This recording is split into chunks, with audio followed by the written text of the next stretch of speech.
When the Willey family, Samuel, Polly, and their 5 children, Eliza Ann, Jeremiah, Martha, Elbridge, and Sally, settled in Crawford Notch in the fall of 1825, they hoped to encourage tourism in the White Mountains.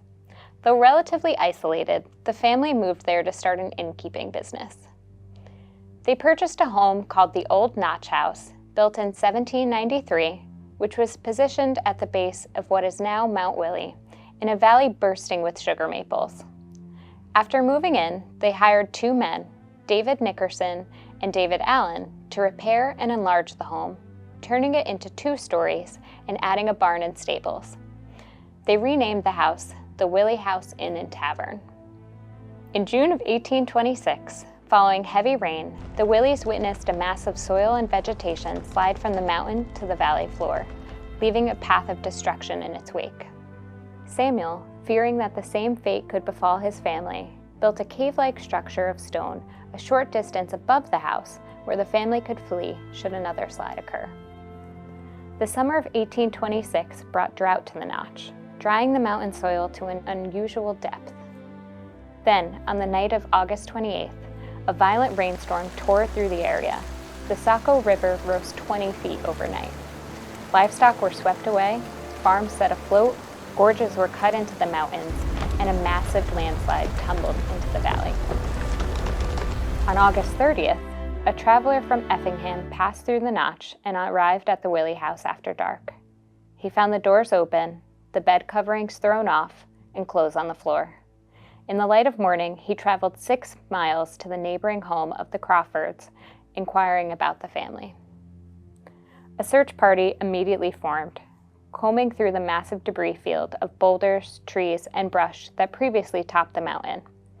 During the day, the bodies of Polly, Samuel, and David Allen were found. In the coming days, neighbors located the bodies of David Nickerson and 2 of the children. The other 3 children were never found.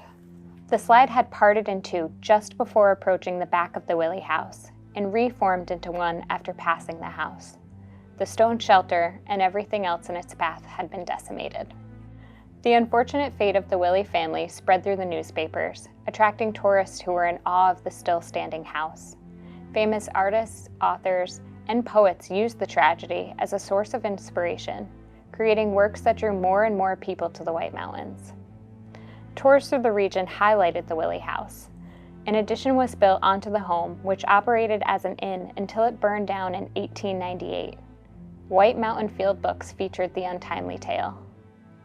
Frederick Hall noted in his 1836 account of the region, "I need not relate to you the fate of its former peaceful, contented inmates. It is already known to you and all of Christendom. I had heard it, long since, in a distant state." In his Notes of a Tour to the White Hills, Edward Southwick describes visiting the Willey house in 1841 and taking souvenirs.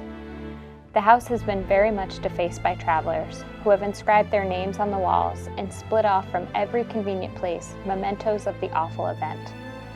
We imitated their wisdom, or simplicity, by saving a fragment of the hearthstone, so often warmed and lighted by the same blaze, which shone upon the cheerful countenances of the rustic circle, happy and thoughtless of their impending fate.